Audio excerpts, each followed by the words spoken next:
Welcome to the podcast. My name is Danny Cola. If this is your first time listening, make sure to hit subscribe on your favorite podcast platform so that you can join me in having some epic conversations that access higher levels of potential with creatives and professionals from all around the globe. Thank you so much for tuning in. Today's guest is Justin Rezvani. He's the CEO of Zion, a decentralized, open-source, utility-based social media protocol that is built on top of Bitcoin. Social media can be extremely useful in making wonderful connections and establishing communities around a positive message that can benefit and inspire so many people around the globe. However, at what expense? Instagram, YouTube, TikTok, and Facebook are all centralized companies that own your content, own your audience, and own your data.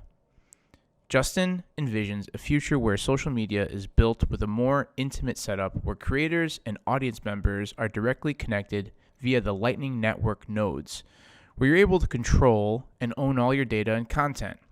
Another interesting feature of Zion is that you'll be able to get paid and pay your favorite content creators via Bitcoin.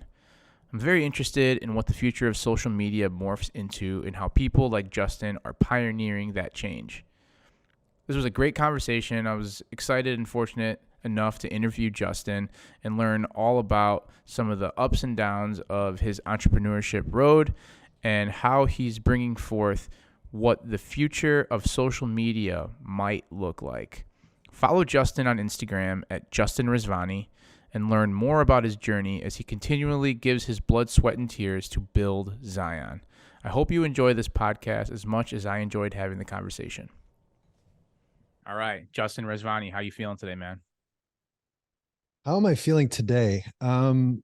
Challenging, man. Running a company is there's ups, there's downs, lots of Yes. downs. It's 5 Yes. steps forward, 4 steps back. It's very hard.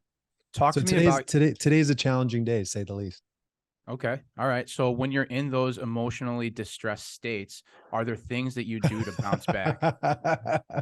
I don't know about emotionally distressed. I don't know if I'd go so far as saying that. I just think it's just one of those days, right? Okay. I just keep look, the truth is I just keep going forward.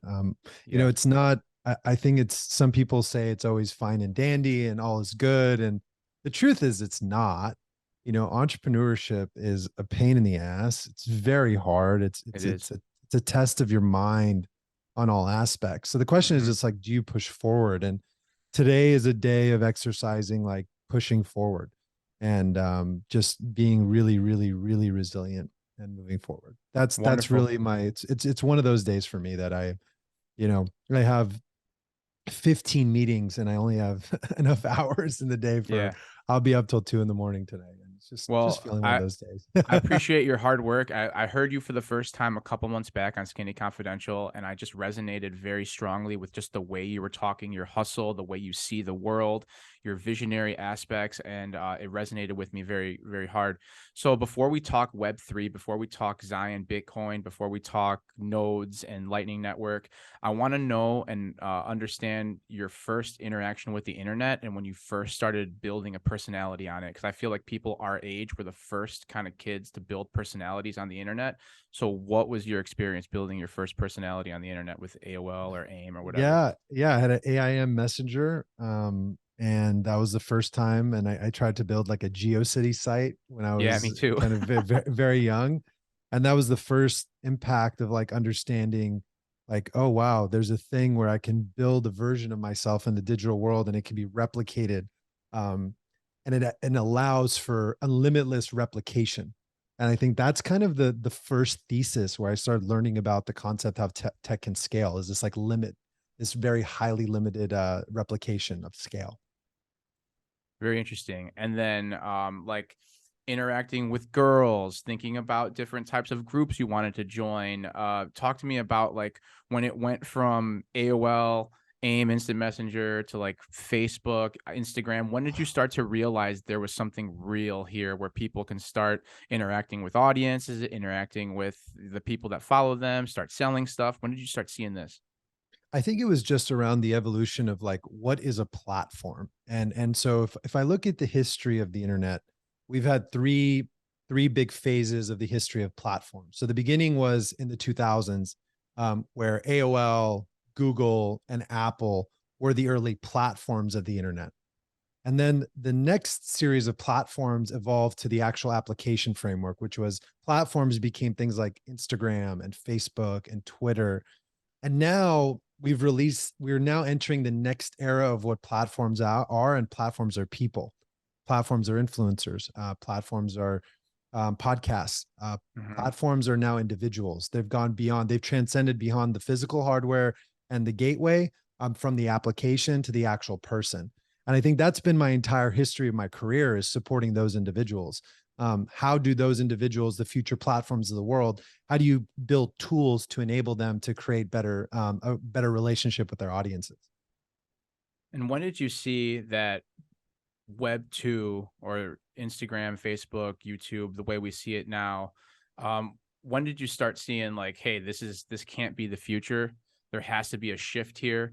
Was the pandemic an eye-opening shift for you when people started getting censored and audiences started going away, people's streams of income started going away? When did you start realizing, hey, this is a problem and it's probably not going to be the way we work in the future? I think a lot of it was around the technical inefficiencies of the networks. So, how do they actually work? How are messages sent across the web? How are creators effectively monetizing or not monetizing correctly within those systems? These were all the things that I saw very early on. And I said to myself, there has to be a better way to move money, to move messages, to create identities online. There has to be a new system. And that's, yes, the pandemic was part of it, but there was a lot of stuff going on personally for me at the time that I just needed to work on a very hard project to get my mind off things. And I ended up kind of getting into Zion and building Zion. And just out of kind of, I think innovation is derived by frustration. And I was just frustrated Mm, how the old system worked. mm, very interesting. Now, you started another company before Zion that you built and sold, basically introducing influencers to different advertisers or different Yep. people who are selling different products. Yep. Where did you come up with that idea? And then I know you talked multiple times about having a number in your mind that you wanted to sell it for. And talk to me about that grind and what that was like. Yeah, I mean, the idea was I had worked for a banner ad company for a while, and I had a friend that was an influencer, and Instagram gets bought by Facebook for $1 billion. And I talked to him. I said, "Hey, is there a way that you can interact more effectively with a brand?" And there wasn't an app in the App Store at the time, so I basically built the first app on the App Store that connected influencers to brands, and we were just very early. So the idea just came about. Again, innovation is derived by frustration. I was frustrated with how the current system was working. There wasn't really a good way to connect influencers and brands. So I built an app and just built a better framework to do that. In terms of the exit, yeah, I just had a number in mind and I got that number in the end. And that's all. Like, it was a pretty simple process. I knew that I needed to generate a certain amount of free cash flow over the next 3 to 5 years. I built that cash flow model. I brought the revenue, I brought the profit, I balanced the balance sheet correctly, and had to really studied my P&L. And that's what I did. That was what I did for a few years. Now, how long after did you sell the company did you find out about your brain injury? It was so I sold the company in April of 2016, and I had my seizure November 21st, 2019. So a little bit over 3 years. Wow, today's the actual day. Today's the 21st. Today's the day. Wow. Wild. Um, 3 years ago. so as you're building a company, scaling a company, you said frustrations kind of could be the driver of innovation. Those low level vibrations, frustration, guilt, anger, that type of stuff. Do you feel like those emotions took over you a lot, potentially could contribute to illness later on? Do you feel like there was any sort of correlation with that or no? Mm, could be. Um, there's Because definitely a possibility. as a business owner myself, like I have all these dreams and goals, and basically the idea for my business is to teach people how to physically, mentally, emotionally, spiritually uh, connect to their higher level of potential through fitness, through conversation, through talk therapy, and different therapy modalities. And I run into hurdles all the time. I sometimes don't even necessarily believe like I can be the guy to do such a thing, and that can be wearing down on you. So, I mean, I don't know. Talk to me about some of those stressful times and some of the things that you did to like get out of those ways. I mean, you were in the hospital, you had the seizure, like you might have not thought you were going to do something again so extravagant, and here you are building a potential next rendition of the internet, and I think this is massive. Um, I don't know, man. I just keep keeping on. I just kept going. I don't have this like brilliant thing to say about, oh, I was doing this and I was meditating and I was thinking about this. And I don't know if this is the effective way to do it. I just keep going. I Yeah. don't like, I want to quit every day. I'm so tired. Like today, I'm Mm, so tired. I'm like so frustrated. I'm like, I just keep going. And I think that that's it. That the only thing that's in my cards is I'm relentless at it. And I mm, think that people just quit way too early. That's mm. the reality is I Okay. think people quit too early and they don't just keep going. And I think the reality I brought to myself in that conversation that, I was, sitting in the hospital, I'm like, well, like this is my final end state, right? Like this is the end of it. If I die, this is going to be the end of Yeah. me leaving. And so I rather do everything that I can before I go. Yeah, love it.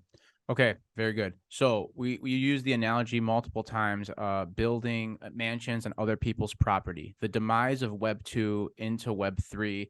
How can we build on our own land? Explain to me what blockchain tech is and what is the Lightning Network. Um, so I can't really explain blockchain technology because we don't really work on blockchain technology, but the Lightning Network is layer two Bitcoin. What it allows for is instant settlement and instant peer-to-peer transfer across the network that is Bitcoin. So you can send basically Bitcoin at the speed of light to another individual, and the transaction is instantly settled without a confirmation needed because it's done through a smart contract. And that's what the Lightning Network effectively is. It's like a payment network on top of Bitcoin that moves money instantly, which is a little bit faster than having like a blockchain per se. Okay. And what that unlocks is that it unlocks this like instant value transfer available with like very deep interoperability. And I think that's the beauty of the technology is this, it's an interoperable payment network. And so Zion is interoperable with Cash App, Strike, Moon Wallet, Wallet of Satoshi's, all these different wallets, Breeze that are available. It's instantly interoperable across that network. Okay. Very interesting. Is there a time where we're going to be living simultaneously with the new world and the old world? And is there going to be a level of education to move people from one world to the new world? I think so. I hope so. I think that the education is definitely needed. But I don't know who's going to do that. It's a really good question, but I'm really not sure who's going to do that. But it should happen. I think a lot of it is around this concept of like key storage, key management. I think that's a Mm-hmm. big part of it. People understanding that they can control their own private keys, they can control their own identity online, they can control Mm-hmm. how payments move. I think that's going to be a lot of the education process around the category. Okay, interesting. Because I think about building, I have my own podcast. I've been doing this for 5 years, but now I want a network of people with the same style of message. And when I hear you speak about this new world and how people are interacting on it and getting paid through it and sending information through it, and it's all owned by the creators. And I just think that I want to build my network on something like this new platform. And I just feel like as I think about that, there's going to have to be this time where Web 2 and Web 3 are coexisting, where podcasters and people like you and I, or you and everybody else that you chat with, are explaining to people what this new way of the working is, because I don't know that people think about, oh, I like what I heard, I'm going to pay them with satoshis, or I'm going to pay them with Bitcoin, or I like this, I'm going to pay for it. Because right now people are spoiled, they're getting their stuff for free. However, it's not for free, it's at the expense of their manipulation. And until people start to see that, there's going to be no transfer. What are your thoughts about that? I don't. It's a complicated question. I don't necessarily have a clear answer to it. I think that people have used like marketing terms of like Web 2, Web 3. Mm-hmm. Like I think we just have to realize that innovation needs this technology is helping humanity move forward I because it's agree. taking middlemen Yes. out. That's the thing. It's progressing forward. And there's a bid for power happening right now, right? Like Instagram, Facebook, TikTok. They're right now a little bit of the people who are talking about what truth is, the arbiters of truth, if you will. And that means people have to be more and more self-aware to fiddle out what the bullshit is and what is actually real. And I think that can get slippery. There's a lot of folks out there that will believe anything. They're gullible. And when it comes down to what the real truth is on certain things, I feel like that middleman that you're talking about is what we need out so that we could define and interact with what we feel is appropriate, don't you think, as opposed to being Yeah, I totally agree. manipulated by some of these Yeah. platforms. Yeah. Most people are developing content for algorithms, not for other people. Right. What drives the usage of the algorithm? What will increase usage on the algorithm? And I think that there's a potential that we should return to making content for other human beings, not a computer. I agree. I agree. I feel like if we're doing that for the algorithms, then the fundamental piece to create content is not for people anymore. It's for that algorithm, and what's best intention for the people is not going to be communicated effectively. And I feel like that could potentially be the demise of humanity. Now, this is why I like Zion so much, and how people get to interact with the minimal amount that I understand it. I just feel like the more guys like me start talking about this with other people who have no idea what the hell lightning is or blockchain, I just feel like more conversation needs to happen around this. And yeah, I just, you keep doing what you're doing. I know we're pressed for time. Um, but yeah, man, I just think what you got going on is super exciting. So that being said, who in this process right now has been influencing you the most? Or is there a Mm. select group of people? Is there somebody out there that's really pushing you to keep going? Do you feel connected to a higher power? What do you feel about like this work you're doing? I know Ugh. it's a lot. You can get frustrated. So I know you got to keep going, but why? Why? Hmm. It's a good question. Um, I'm often questioning my why. I think it's important, Yeah, because I'm I feel often like, questioning my, why am I doing this in the first place? Why is there so much stress related to it? yeah, well, I'll Part tell of you, me you're onto believes, something. yeah, I think if it was easy, everybody would do it. 100%. If this was so easy, everyone would just go and launch a new type of payment network on top of a decentralized identity network. Yeah. So if it was easy, everyone would do it. I think for me, um, I feel like I really have to. I feel like it's Okay. something that's innate in me, and that I just need to push forward. And that's kind of where I'm coming from. I feel like I need to. I feel like it's For the, like it's what the lows are lows, but the highs are really high. It's like it's almost like a drug in some ways. and let's talk about those highs. What's happening when it's high? Like, is that a high stream of money? Is that people getting something very spectacular out of this? What navigates that high for you? I think what navigates the high for me is that I'm like building something someone else can use, and it's bringing value to their life. My goal is, it's always been to support creators in everything that they do in their digital careers, and I really hope this app provides that technology and framework that will support creators in the future. I love it. What's your social life like? How do you have fun? I don't, man. I keep to myself a lot. I like music. I produce a little bit of music. I DJ here and Okay. there. All right. I go to the gym quite a bit. I have non-negotiables going to the gym. I have Good. to go to the gym every day. So fitness is really important to my life, but going out is kind of a minimal for me. I have like a quarterly thing that I do, but I'm to myself a lot. Interesting. What's your gym routine look like? I use an app that's kind of like a coaching app that I Okay. follow, and I just go to True the gym, Coach and or it's a Trainer Eyes or select ladder. I workouts? use ladder. Okay. And that's kind of cool because I just get, hey, do this, start with this, do this, and it's just very like prescribed, and it's very easy for me to just boom boom boom boom boom go go go. And that's easy for me. I appreciate that. And it's really efficient.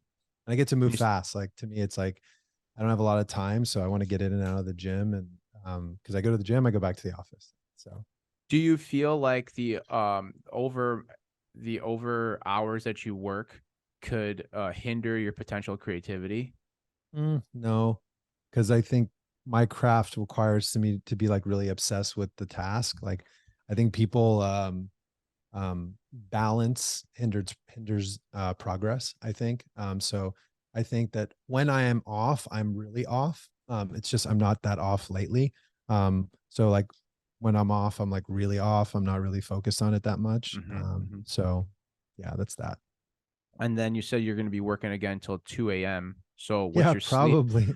what's your No, sleep like? so I sleep when I sleep, but I wake up when I wake up. So the thing is, I don't have an alarm that wakes me up. Like Okay. this morning, I went at 2 last night, and I woke up at like 9:45. So I sleep until I wake up. I'm still probably a little tired because I'm yawning right now while we're on this podcast. I probably should have slept a little bit longer, but that's my day starts a little bit later. Usually, I'm not like an early riser. I'm just a late worker. That's good. I mean, everyone has their own unique ways on how they get after it. I have this podcast to speak to high performers, high level performers like you. So to kind of break Thank some of you. this yeah, of course, to break some of this nitty gritty down, it's interesting to me because, I have a day, a weekly, monthly grind that I'm going after. And there's a lot of ups and there's a lot of downs. I get really high when I get to help a lot of people, and that continuously still goes. And I ask myself my whys every day, and I just feel like the world needs folks in their life to keep them in this positive mindset, to teach them valuable things about humanity and life and living with a purpose. So I talk a lot about being whole versus that hustle culture. how Mhm. how do you fuse those together? Is this thing fulfilling you, and is that part of what you may classify as being whole and having purpose versus the hustle? I don't know if like I'm trying to display like I'm part of hustle culture by any means. I'm just trying to do something that's very hard and it requires a little bit more time Mm-hmm. than any normal thing.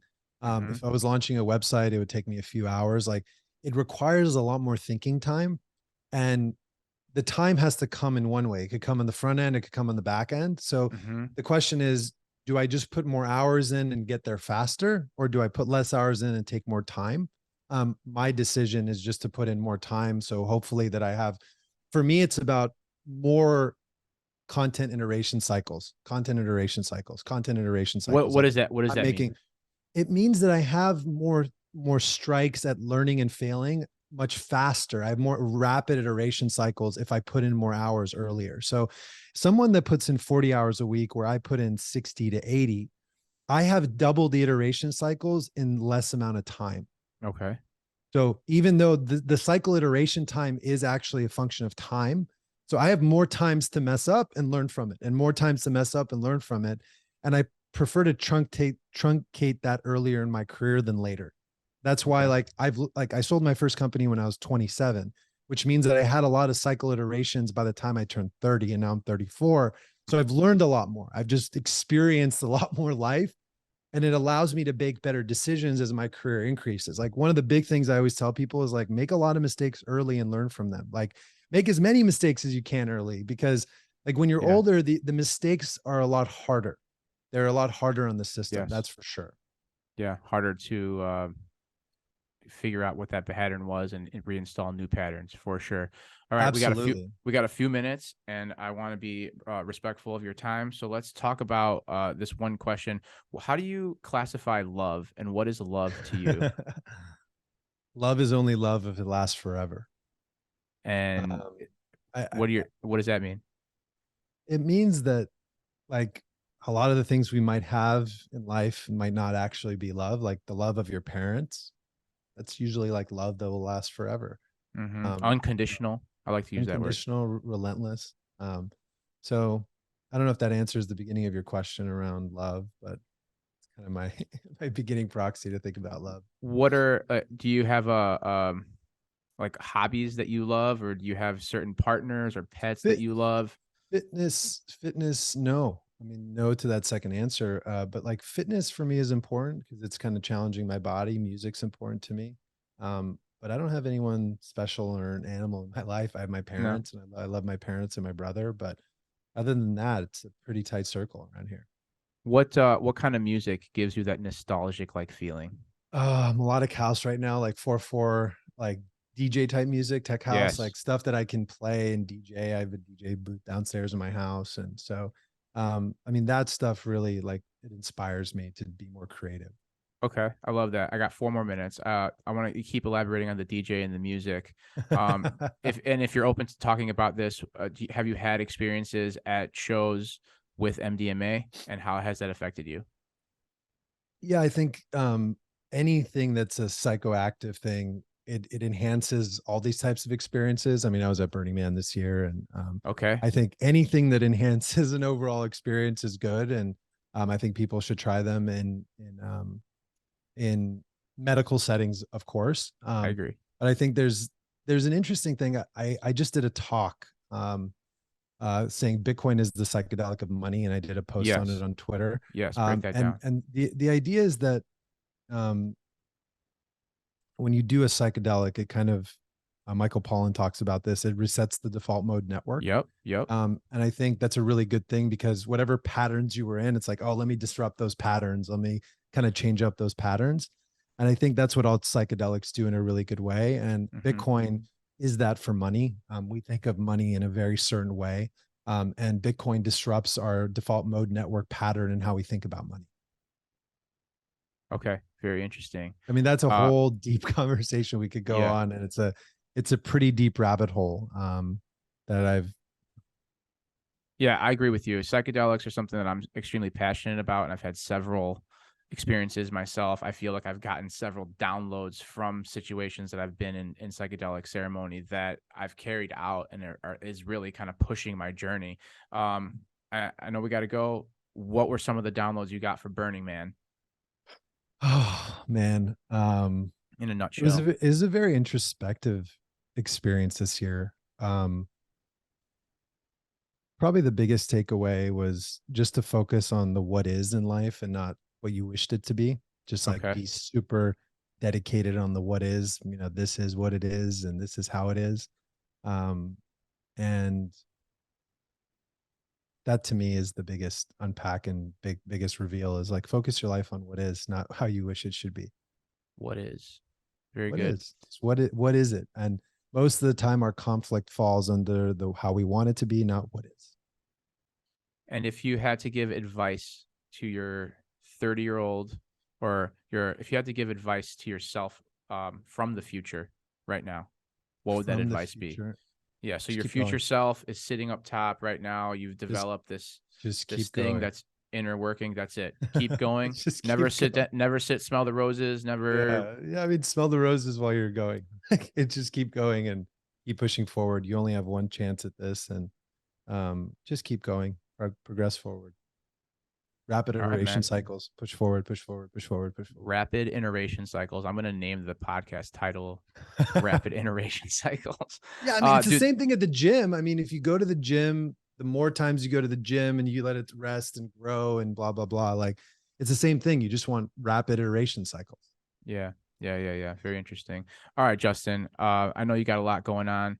I really thank Thanks, you for your. man. Yeah, no, thank you very much. I'd love to, to talk a little bit longer one of these days and break down some more of what you're doing. And I look forward to connecting with Zion in the future and just kind of like, again, building my network on there. And what's the plan time? When are you going to have more people able to sign up for the node? Couple months coming out in a couple months. So slow and steady, but we're getting there. All right. Well, I'll keep checking in. Thank you. Appreciate you, I brother. Have appreciate a it. good Thank one. you. Thank you so Have a much for good the day. chat. Yeah. Bye bye. Thank you very much. Bye.